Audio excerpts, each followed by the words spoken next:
Hello and welcome to SPMIS Academy. Today we'll analyze important newspaper articles of 14th October 2024. Please note you can download the PDF version of today's newspaper analysis by clicking the link given in the comment section. This is the list of the topics that we'll be covering from today's newspaper. The first article is about rare diseases. This topic is important from our syllabus GS paper 2 governance point of view, especially with respect to health segment. सबसे पहले समझते हैं rare disease होते क्या है. Rare disease as the name suggest वो disease होते हैं जो बहुत लेसर नंबर में लोगों को अफेक्ट करते हैं. Government of India as per rare disease policy 2021 has defined that those disease that affect less than one person in per 1000 population will be known as rare disease of course. तो rare disease को orphan disease भी कहते हैं. क्यों orphan disease कहते हैं? क्योंकि इन diseases के लिए दवाइयाँ, मेडिसिन्स, ड्रग्स प्रॉपर डेवलप नहीं किए जाते हैं by the pharmaceutical companies because that is not profitable. इतने कम संख्या में लोगों को होता है कि इन बीमारियों के इलाज के लिए फिर प्रॉपर ट्रीटमेंट सिस्टम्स डेवलप नहीं होते हैं और इन्हीं कारण से इनको कहा जाता है ऑर्फन डिजीज. तो here basically demand and supply factor of market forces come into picture. Since demand is less, pharmaceutical companies are less interested in developing medicines, drugs or vaccines for such diseases. ज़्यादातर जो rare disease होते हैं वो genetic nature के होते हैं, मतलब parents से बच्चों में वो पास होते हैं. एंड इनका treatment in most of the cases is not possible. हाँ, बट उनसे होने वाले जो बैड सिम्टम्स हैं बॉडी के ऊपर उसको काफ़ी हद तक एड्रेस किया जा सकता है with proper diagnosis and overall management. तो ट्रीट करना तो संभव नहीं है ज़्यादातर केसेस में ऑफ रेयर डिजीजेस क्योंकि वो जेनेटिक नेचर के हैं, लेकिन हाँ उनके कारण जो होने वाले नेगेटिव सिम्टम्स हैं उनको काफ़ी हद तक एड्रेस ज़रूर किया जा सकता है, जिसके कारण पेशेंट्स की लॉन्जेविटी, लाइफ लॉन्जेविटी यानी कि जीने की जो नंबर ऑफ ईयर्स हैं वो बढ़ाई जा सके और लाइफ जो है वो बेहतर बनाई जा सके. इन तमाम तरह के जो नेगेटिव इम्पैक्ट्स हैं रेयर डिजीजेस से, उससे पेशेंट को बचाया जा सके. मैंने आपको पहले ही बता दिया why rare diseases are known as orphan diseases because they receive little और no funding for research for treatments. और कारण उसके पीछे सरल है, डिमांड एंड सप्लाई फैक्टर. तो पेशेंट्स की पॉपुलेशन कम है, इसलिए इसके लिए दवाई डेवलप करना रेम्यूनरेटिव नहीं होगा, कॉस्ट बेनिफिट रेशियो में वो प्रॉफिटेबल नहीं होगा. अभी हाल फिलहाल में न्यूज़ क्या है रेयर डिजीज से संबंधित? दिल्ली हाई कोर्ट ने डायरेक्शंस दिए हैं तमाम फार्मास्यूटिकल कंपनीज को, साथ ही साथ भारत सरकार की एजेंसीज को, कि वो एक प्रॉपर इकोसिस्टम बनाए for improvement in availability of orphan drugs या मेडिसिन्स अगेंस्ट रेयर डिजीजेस. साथ ही साथ भारत सरकार ने एक पॉलिसी बनाई है for rare disease patients treatment, जिसका नाम है national policy for rare diseases 2021. तो एक बार उसके बारे में भी जरा देख लेते हैं कि क्या है national policy for rare diseases 2021. इसका मुख्य मकसद है कि जो हाई कॉस्ट है ट्रीटमेंट का रेयर डिजीजेस के लिए उसको कम किया जाए, पेशेंट्स को cheaper availability of rare diseases treatment दिया जाए, साथ ही साथ इंडिजीनस यानी कि भारत में ज़्यादा रिसर्च किए जाए in order to deal with rare diseases.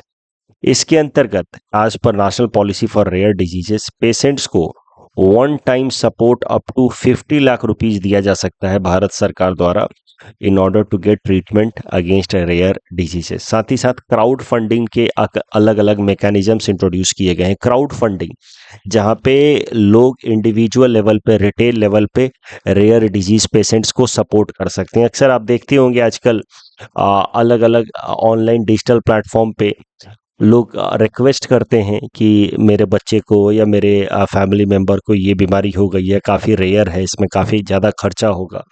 फिर वो फोटोज़ वगैरह डाल करके रिक्वेस्ट करते हैं तो ये सारे जो प्लेटफॉर्म्स हैं, ये जो तरीके हैं, उनको कहा जाता है क्राउड फंडिंग मैकेनिज्म, जहाँ पे हम और आप रिटेल लेवल पे ऐसे लोगों की मदद कर सकते हैं। तो क्राउड फंडिंग के अलग अलग मैकेनिज्म्स डेवलप किए गए हैं for patients struggling with rare disease. उसके अलावा रेयर डिजीज की एक रजिस्ट्री बनाई जा रही है। जो भी इस तरह के पेशेंट्स हैं, उनकी एक डिटेल्ड हिस्ट्री बनाई जा रही है, रजिस्ट्री ऑनलाइन फॉर्मेट में, ताकि रेयर डिजीजेस के बारे में और बेहतर जानकारी डेवलप हो पाए और आने वाले टाइम में अर्ली डिटेक्शन हो पाए रेयर डिजीज के पेशेंट्स की।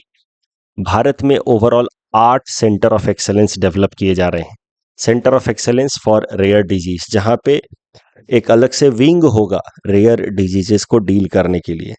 उनमें 8 में से एम्स और पीजीआईएमईआर, ये दो, AIIMS Delhi and PGIMER Chandigarh are the 2 important centres to deal with the rare diseases. तो 8 में से ये दो सबसे महत्वपूर्ण सेंटर ऑफ एक्सेलेंस डेवलप किए जा रहे हैं भारत सरकार द्वारा। हर एक सेंटर ऑफ एक्सेलेंस को वन टाइम ग्रांट मिलेगा 5 करोड़ का, ताकि वो एक प्रॉपर इंफ्रास्ट्रक्चर डेवलप कर पाए in order to deal with rare diseases. As I told you, 80% of the diseases occur at birth only because they are genetic in nature. और rare diseases को 3 group में डिवाइड किया गया है as per this rare disease policy of 2021। वैसे diseases जिनका one time treatment required होता है, उसके बाद पेशेंट्स पूरी तरह से ठीक हो सकते हैं। दूसरा, diseases that is manage through dietary supplements, उनको ग्रुप 2 में रखा गया है। ग्रुप 3 में जेनेटिक डिजीजेस रखे गए हैं, जिनका ट्रीटमेंट भी संभव नहीं है, जिनको पूरी तरह से सप्रेस कर पाना भी संभव नहीं है, लेकिन हाँ, उनका प्रॉपर केयर किया जाए तो काफ़ी हद तक पेशेंट्स की लाइफ बेहतर हो सकती है। उनको रखा गया है ग्रुप 3 में। तो आपको मेंस प्रैक्टिस क्वेश्चन मैंने यहाँ दिया है, critically analyse national policy for rare disease. Critically analyse है तो आपको पॉजिटिव एस्पेक्ट्स भी हाईलाइट करने हैं, नेगेटिव भी हाईलाइट करने हैं। जो कि 15 मार्कर है, तो पहले डिटेल में बता दीजिए कि national policy for rare diseases लाई क्यों गई है। तो पहले रेयर डिजीज को डिफाइन करेंगे, फिर उसकी क्यों जरूरत पड़ी वो बताएंगे, क्योंकि उसको ऑर्फन डिजीज कहा जाता है डिमांड सप्लाई फैक्टर्स के कारण, उसकी ओवरऑल अवेलेबिलिटी कम है, ये सब चीज़ें बताएंगे। और फिर आप national policy for rare disease के इंपॉर्टेंट प्रोविजंस बताएंगे, उसके पॉजिटिव साइड्स को बताएंगे, फिर थोड़े से नेगेटिव्स भी बताएंगे, और फिर कंक्लूजन लिख देंगे। और कंक्लूजन में करंट की चीज़ें अगर मेंशन कर पाएँ कि दिल्ली हाई कोर्ट ने हाल फिलहाल में ऐसा कहा, तो इस तरह से आपका आंसर थोड़ा और अच्छा हो जाएगा as compare to others. The next article is about PM Gati Shakti initiative. है तो ये पुराना इनिशिएटिव, लेकिन आज न्यूज में आया तो एक बार रिवाइज करा देता हूँ। This topic is important from our syllabus GS paper 3 infrastructure point of view. देखिए, जो प्रधानमंत्री गति शक्ति इनिशिएटिव है, नाम से जैसा आपको समझ आ रहा है, गति एंड शक्ति, तो स्पीड एंड पावर प्रोवाइड करना इसका मेन मकसद है टू द इंफ्रास्ट्रक्चरल प्रोजेक्ट्स। जो भी इंफ्रास्ट्रक्चर संबंधित प्रोजेक्ट्स चल रहे हैं, चाहे रोड बनाना हो, रेलवे लाइन बनाना हो, पोर्ट्स डेवलप करने हो, एयरपोर्ट्स डेवलप करने हो, इन सारे जो इंफ्रास्ट्रक्चर प्रोजेक्ट्स हैं, उनको फास्ट पेस में इम्प्लीमेंट किया जाए और ज़्यादा एफिशिएंट तरीके से इम्प्लीमेंट किया जाए। That is the purpose of this PM Gati Shakti initiative. और इसी कारण से इस इनिशिएटिव या स्कीम के अंदर भारत सरकार ने एक सेंट्रलाइज्ड पोर्टल डेवलप कराया है। इसमें भारत सरकार की 16 अलग अलग मिनिस्ट्रीज एंड डिपार्टमेंट्स आपस में कोऑर्डिनेट करती हैं for development of their infrastructure projects in coordinated manner. For example, अभी ministry of road transport and highway वो भारतमाला प्रोजेक्ट ला रही है, मिनिस्ट्री ऑफ शिपिंग वो सागरमाला प्रोजेक्ट ला रही है, रेलवे मिनिस्ट्री जो है वो कवच प्रोजेक्ट ला रही है, या अनमैन्ड रेलवे क्रॉसिंग का प्रोजेक्ट्स लेकर के आ रही है। Udan scheme by ministry of civil aviation आ रहा है। तो अब ये अलग अलग स्कीम्स के बीच में क्या कोऑर्डिनेशन हो सकता है, ताकि ये स्कीम्स टाइम बाउंड फैशन में इम्प्लीमेंट हो और इफेक्टिव तरीके से हो। जैसे मान लीजिए आपने पोर्ट तो डेवलप कर दिया, सागरमाला प्रोजेक्ट के अंतर्गत मिनिस्ट्री ऑफ शिपिंग ने पोर्ट डेवलप कर दिया, लेकिन वो पोर्ट का अगर प्रॉपर कनेक्टिविटी नहीं हुआ विथ रोड एंड रेलवेज, तो पोर्ट इफेक्टिव तरीके से काम नहीं कर पाएगा। इसीलिए मिनिस्ट्री ऑफ शिपिंग को काम करना होगा in coordination with railway ministry and ministry of road transport and highway, तभी जाकर के पोर्ट डेवलपमेंट जो है would be effective. Same is true for developing any airports also. So airport also need to be properly connected with road transport, railway transport, metro lines, then only that airport facility would be useful. तो इसी चीज को ध्यान में रखते हुए भारत सरकार की 16 अलग अलग मिनिस्ट्रीज और डिपार्टमेंट्स को एक पोर्टल पे कनेक्ट करता है ये पीएम गति शक्ति स्कीम। इसके अंतर्गत जो पीएम गति शक्ति पोर्टल बनाया गया है वो इन सारे डिपार्टमेंट्स को आपस में कोऑर्डिनेट करने में मदद करता है। इससे क्या होगा, लॉजिस्टिक्स टाइम कट डाउन होगा। किसी भी स्कीम को इंप्लीमेंट करने के लिए जो वक्त लगता है वो कम होगा। जब वो कम होगा तो टाइम बाउंड फैशन में और ज़्यादा इफेक्टिव फैशन में इंफ्रास्ट्रक्चर डेवलप्स होंगे। जब इंफ्रास्ट्रक्चर बेहतर होगा तभी जाकर के जो movement of cargo as well as passengers वो स्मूथ होगा, लेसर टाइम रिक्वायर करेगा, and that is how overall logistics will become efficient cost wise also and time wise also. It will be able to, our overall infrastructure will be able to handle larger cargo. It will reduce turnaround time also. turnaround time होता है किसी भी project को implement करने में जो वक्त लगता है उसको कहा जाता है turn time, so that will be also reduced. तो ये है पीएम गति शक्ति इनिशिएटिव। मैं फिर से बता दूं, भारत सरकार के अलग अलग इंफ्रास्ट्रक्चर प्रोजेक्ट्स में कोऑर्डिनेशन डेवलप हो, इसके लिए लाया गया है पीएम गति शक्ति स्कीम। इस पीएम गति शक्ति स्कीम के अंतर्गत एक पीएम गति शक्ति पोर्टल बनाया गया है ताकि भारत सरकार के अलग अलग मिनिस्ट्रीज एंड डिपार्टमेंट्स जो इंफ्रास्ट्रक्चर डेवलप करने में लगे हैं वो आपस में कोऑर्डिनेट कर पाए।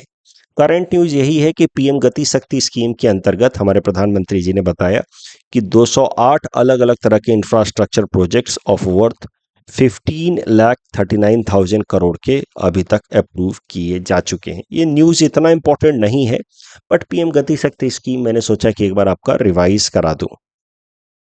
देखिए, पीएम गति शक्ति स्कीम से पहले, जब ये स्कीम आया था उसके पहले भारत सरकार 2019 में लेकर के आई थी नेशनल इंफ्रास्ट्रक्चर पाइपलाइन स्कीम, जिसके अंतर्गत अगले 5 साल में यानी कि 2024 तक इंफ्रास्ट्रक्चरल डेवलपमेंट के लिए 110 लाख करोड़ रुपए खर्च किए जाने थे भारत की इकोनॉमी में। और ये जो 110 लाख करोड़ है वो PPP model, public private partnership, यानी कि कुछ पैसा भारत सरकार, कुछ पैसा स्टेट गवर्नमेंट्स एंड कुछ पैसा प्राइवेट सेक्टर्स इन्फ्यूज करने वाले थे, कैपिटल इन्फ्यूजन। तो overall 78% of the national infrastructure pipeline project was to come from the government. उस 78% में भी 39% from the centre, 39% from the state and remaining 22% from the private sector was to come. ठीक है, ये 110 लाख का infrastructure, national infrastructure pipeline project before Gati Shakti initiative. But when Gati Shakti initiative was announced, government of India subsumed this national infrastructure pipeline project with in गति Shakti initiative only. तो आज के date में 2 अलग अलग स्कीम्स नहीं है, वही है गति शक्ति इनिशिएटिव या स्कीम, उसके अंतर्गत नेशनल इंफ्रास्ट्रक्चर पाइपलाइन को ऐड कर दिया गया है। नेशनल इंफ्रास्ट्रक्चर पाइपलाइन प्रोजेक्ट्स में जो प्राइवेट सेक्टर्स हैं उनको मेनली अट्रैक्ट किया जाएगा for schemes like toll roads, जहां पे प्राइवेट प्लेयर्स को टोल कलेक्शन करके प्रॉफिटेबल बने रहने में मदद मिलेगी। तो इस तरीके के प्रोजेक्ट्स में प्राइवेट सेक्टर्स को इनवाइट किया जाएगा, अट्रैक्ट किया जाएगा। ओवरऑल अगर गति शक्ति इनिशिएटिव के अंतर्गत जो नेशनल इंफ्रास्ट्रक्चर पाइपलाइन प्रोजेक्ट अब आ गया है उसका अगर ब्रेकअप देखा जाए तो एनर्जी सेक्टर में, पावर सेक्टर में सबसे ज्यादा इन्वेस्टमेंट करने का टारगेट है भारत सरकार का, followed by road sector. PM Gati शक्ति डिस्कशन के बेसिस पे ये प्रीलिम्स प्रैक्टिस क्वेश्चन हमने आपको दे रखा है। Please attempt this question and submit the answer in the comment section. The next article is about X band radar. This topic is important from our syllabus GS paper 3 science and technology point of view. देखिए, इसी साल जुलाई महीने में केरला के Wayanad district में एक massive landslide आया था जिसमें कई सारे लोग मारे गए थे। तो फिर अब भारत सरकार की मिनिस्ट्री ऑफ अर्थ साइंसेज ने फैसला किया है कि वायनाड डिस्ट्रिक्ट ऑफ केरला में एक x band Doppler radar install किया जाएगा जो इस तरीके के डिजास्टर्स को पहले ही प्रिडिक्ट कर देगा, जिसके कारण होने वाला जो नेगेटिव कॉन्सिक्वेंस है उसको मिटिगेट किया जा सके, यानी कि उसके इम्पैक्ट को कम किया जा सके. That is the target of this new X-band Doppler radar proposed by Ministry of Earth Sciences that would be installed in Wayanad district. तो डॉपलर रडार के बारे में हमने लगभग 1-1.5 महीने पहले भी न्यूज़पेपर एनालिसिस में पढ़ा था. Doppler radars work on Doppler effect phenomena of physics. इसमें क्या होता है डॉपलर इफेक्ट में, कि मान लीजिए कि कोई एक ऑब्जेक्ट है जो साउंड वेव क्रिएट कर रहा है. That is true for other waves also, but मैं साउंड वेव का एग्जाम्पल लेकर के आपको बता रहा हूं ये particular phenomena of Doppler effect. मान लीजिए कि एक एम्बुलेंस है जो साउंड वेव क्रिएट कर रहा है. अब ये एम्बुलेंस अगर रुकी हुई है तो फिर इन दोनों इंसान को इस एम्बुलेंस की जो साउंड क्रिएट हो रही है उसकी फ्रीक्वेंसी सेम ही फील होगी, सेम फील होगी अगर ये एम्बुलेंस रुकी हुई है तो. both this person, one who is standing in front of the ambulance and another who is standing at the rear side of the ambulance, both will observe the same frequency of sound coming out of this ambulance. But once this ambulance starts moving, तो फिर the person who is standing in the front will feel higher frequency, जबकि the person who is standing on the rear side will feel lower frequency of this sound coming out of the ambulance. तो मुद्दा यह है कि Doppler effect क्या कहता है कि अगर कोई ऑब्जेक्ट मूव कर रही है तो उससे रिलीज होने वाले जो भी वेव्स हैं वो उस इंसान को जिसके डायरेक्शन में या जिससे नजदीक आ रहा है वो ऑब्जेक्ट, उस इंसान को उस वेव की फ्रीक्वेंसी ज्यादा महसूस होगी as compare to the real frequency. ये जो फ्रीक्वेंसी इस इंसान को महसूस हो रही है वो रियल फ्रीक्वेंसी से ज्यादा है, since this ambulance is coming in his direction. तो इसके डायरेक्शन में आ रहा है, इसलिए जो रियल फ्रीक्वेंसी है, जो साउंड वेव जो एम्बुलेंस क्रिएट कर रहा है उससे ज्यादा इसको सुनाई देता है, और जो इसके पीछे खड़ा है जिससे एम्बुलेंस दूर जा रहा है उसको रियल फ्रीक्वेंसी से उसकी फ्रीक्वेंसी कम सुनाई देती है. That is Doppler effect. So if the source of the wave is moving, then the person towards whom the source is coming will feel higher frequency and vice versa. इसी Doppler phenomena या Doppler effect का इस्तेमाल करता है Doppler radar. Doppler radar, मान लीजिए कि ये क्लाउड नजदीक आ रहा है, एक जगह हमने डॉपलर रडार इंस्टॉल कर दिया तो क्लाउड नजदीक आ रहा है तो ये डॉपलर रडार डिटेक्ट कर लेता है कि क्लाउड, हेवी क्लाउड हमारे नजदीक आ रहा है, रेनफॉल होने वाली है. Like that this Doppler radar predicts कि कितने टाइम में बारिश हो सकती है, फिर बारिश होगी तो लैंडस्लाइड की पॉसिबिलिटी भी बढ़ती है. तो इसी तरीके से हेवी रेनफॉल, जिस एक ही जगह पे हेवी रेनफॉल हो तो उसको हम लोग कहते हैं क्लाउड बर्स्ट. तो क्लाउड बर्स्ट, हेवी रेनफॉल और उससे होने वाले पॉसिबल लैंडस्लाइड को ये डॉपलर रडार पहले ही प्रेडिक्ट कर देगा, जिससे फिर इस तरह के होने वाले डिजास्टर्स के नेगेटिव इम्पैक्ट से बचा जा सकेगा. तो मैंने आपको बताया कि एक्स बैंड का डॉपलर रडार लगाया जा रहा है at Wayanad district by ministry of earth sciences. तो एक्स बैंड का जो डॉपलर रडार है that will work on radio waves. वो क्या है जरा समझते हैं. तो देखिए, रेडियो वेव्स जो हैं वो भी तो अलग अलग तरीके के हैं, अलग अलग फ्रीक्वेंसी वाले हैं. तो रेडियो वेव्स में भी जो फ्रीक्वेंसी है that varies from 1 gigahertz to about 100 gigahertz. 1 gigahertz to 100 gigahertz तक वेरी करता है. 1 गीगाहर्ट्ज से लेकर के लगभग 2 गीगाहर्ट्ज तक जो फ्रीक्वेंसी उसको कहा जाता है एल बैंड. लाइकवाइज 3 से लेकर के 10 तक जो है उसको कहा जाता है एस एंड सी बैंड. फिर उससे आगे होता है तो एक्स बैंड, और फिर उससे और ज़्यादा फ्रीक्वेंसी हुई तो K U band, even higher frequency than K A band. तो पॉइंट इज कि within the radio waves also, depending upon the frequency, there are different kinds of radio waves. L band radio wave, S band, C band, X band, and like that. ज़्यादातर जो radio waves इस्तेमाल होते हैं या तो वो S band के होते हैं या X बैंड के होते हैं. X बैंड की फ्रीक्वेंसी जो है वो एस बैंड के तुलना में ज़्यादा है। और हाइयर द फ्रीक्वेंसी इसका मतलब lower the wavelength and vice versa. तो अगर फ्रीक्वेंसी ज़्यादा है तो फिर वेव का वेवलेंथ कम होगा। अब देखिए एक्स बैंड की फ्रीक्वेंसी ज़्यादा है, इसका वेवलेंथ छोटा है। एस बैंड की फ्रीक्वेंसी कम है तो इसका वेवलेंथ बड़ा है। और ये जो बैंड रडार लगाया जा रहा है मिनिस्ट्री ऑफ अर्थ साइंसेज द्वारा in Wayanad district, that is X band Doppler radar, जो डॉपलर इफेक्ट पे काम करेगा बट एक्स बैंड का रेडियो वेव वो इस्तेमाल करेगा, जिसकी वेवलेंथ काफी कम है as compare to S band. तो X band radar uses shorter wavelength, about 3 centimeter, as compared to the traditional radars that are S band radars, which uses longer wavelength. Longer wavelength means lesser frequency and vice versa. अब अगर अलग अलग radio waves को ले लिया जाए, L से लेकर के ए बैंड तक के रेडियो वेव्स को ले लिया जाए, तो जितना कम फ्रीक्वेंसी होता है उतना कम थ्रूपुट या बैंडविड्थ होता है। थ्रूपुट या bandwidth of any wave reflect कितना डेटा एक बार में भेजा जा सकता है।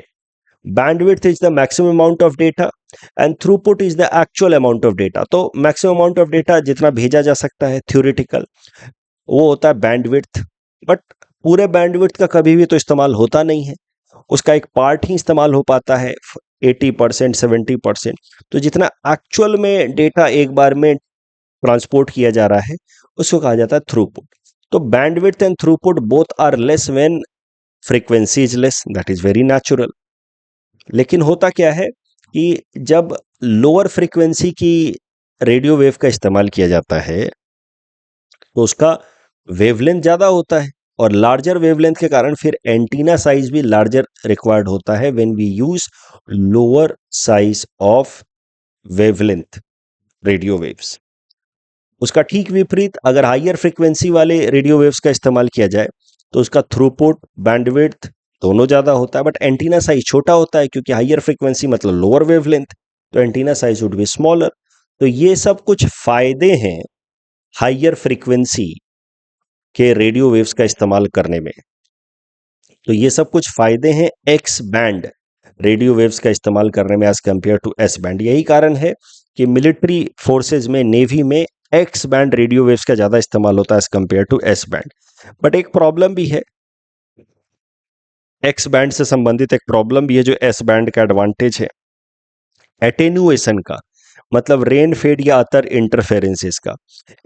जो हाइयर फ्रीक्वेंसी वाले रेडियो वेव्स होते हैं उसमें एटेन्युएशन या रेन फेड ज़्यादा होता है, किसी भी ऑब्जेक्ट से इंटरफेरेंस का इम्पैक्ट ज़्यादा होता है। जबकि लोअर वेवलेंथ वाले यानी कि I am so sorry higher wavelength वाले यानी कि लोअर फ्रीक्वेंसी वाले जो रेडियो वेव्स हैं जैसे एल बैंड एस बैंड, इनमें एटीन्यूएशन जो है वो कम होता है, तो ये एक एडवांटेज है।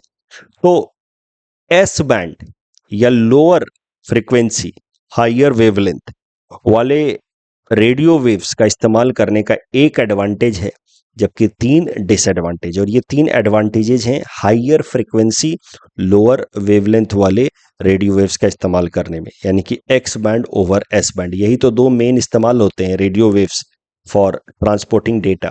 तो एस और एक्स में यही मेन अंतर है। एक्स के फायदे थ्रूपुट ज़्यादा, बैंडविड्थ ज़्यादा, एंटीना साइज छोटा चाहिए, लेकिन एटीन्यूएशन इसका ज़्यादा होता है, रेनफेड ज़्यादा होता है। एस बैंड थ्रूपुट कम, बैंडविड्थ कम, एंटीना साइज भी बड़ा चाहिए, बट एटीन्यूएशन यानी कि रेनफेड या इंटरफेरेंस विद अदर ऑब्जेक्ट जिस कारण से डेटा ट्रांसपोर्टेशन में प्रॉब्लम हो, वो एस बैंड में कम होता है।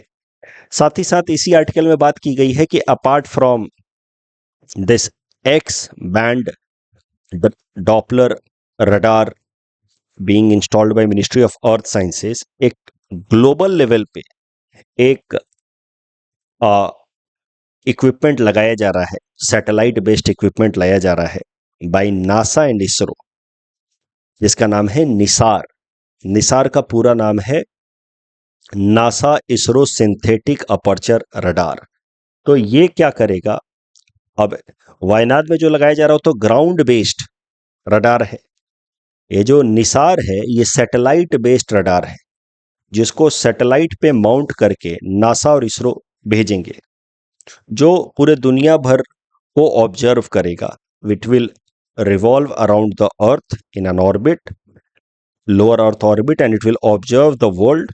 And पूरे दुनिया भर में जहाँ पे भी अलग अलग यूनिक तरीके के वेदर पैटर्न देखे जाएंगे, उसको वो हमें ट्रांसमिट करेगा, ताकि उससे एसोसिएटेड अगर कोई नेचुरल डिजास्टर पॉसिबल है तो हम लोग पहले ही प्रिकॉशनरी मेजर ले लें. तो ये काम होगा निसार का. NASA ISRO jointly working on development of NISAR, a satellite with radar technology, which will be using radio wave to monitor weather pattern and natural disasters globally. तो NASA ISRO synthetic aperture radar इसको इसलिए कह रहे हैं क्योंकि सिंथेटिक अपर्चर रडार का मतलब ही होता है a technique used for producing high resolution images. तो ये स्पेस से हाई रिजोल्यूशन इमेजेस भेजता रहेगा हमारे अर्थ के ऊपर, और इतने हाई रिजोल्यूशन इमेजेस होंगे कि it will be able to detect a movement of about 0.4 inches in an area which is of size of tennis court. तो वहां पे अगर 0.4 इंचेस का भी मूवमेंट होगा तो इसको डिटेक्ट कर लेगा. तो इस कारण से अगर मान लीजिए लैंडस्लाइड होने वाला है, या फिर कोई लेक, ग्लेशियर लेक आउटबर्स्ट होने वाला है, तो इसको पहले ही थोड़ा बहुत भी लैंड मूवमेंट को डिटेक्ट करके वो हमें इंफॉर्मेशन भेज देगा. And with this high precision we will be able to predict any possible disaster in advance, and we would be able to take precautionary measure. इसका precision काफी high होगा, and that is why it will be able to work in both day as well as night time. Overall 39 foot का stationary antenna reflector होगा, which will be gold plated wire mesh का made होगा. ये Nisar, NASA ISRO synthetic aperture radar. Nisar पे APSC ने prelims में प्रश्न भी पूछा हुआ है. मैंने थोड़ा सा अलग प्रश्न यहाँ पूछ दिया है एक्स और एस बैंड के ऊपर. Please attempt this question and submit the answer in the comment section. Nobel peace prize 2024.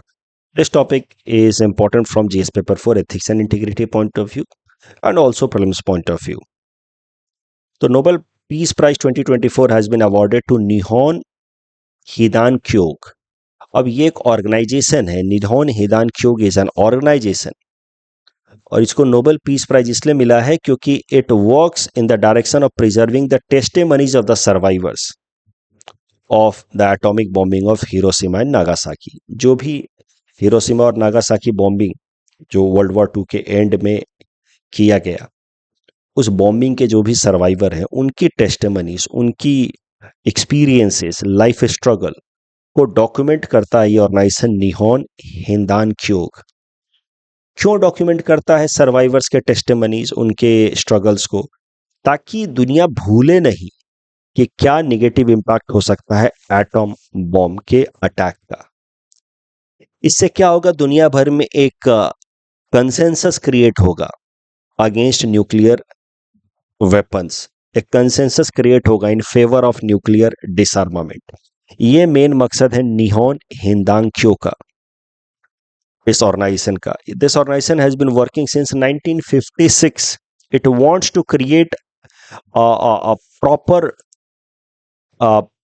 testimonies, documents that creates a consensus worldwide against nuclear bombing, atomic bombing, and it wants to serve as a moral warning to the global leaders, especially of those countries that are in possession of atom and nuclear bombs, against use of such weapons, because such weapons could be catastrophic for entire humankind. That is the goal of Nihon Hindankyo. देखिए, हमने देखा था east Asia summit का भारत हिस्सा है और ASEAN का नहीं है. These two information are enough to conclude the answer. That answer would be 3 only. Masai tribe Tanzania और केनिया में रहते हैं, but Masai tribes are not agriculturalists, they are pastoralists. So first option is correct, second is wrong. और ये जो report है world development report, that is तो published by world bank. That's all from our side for today. Thanks for watching.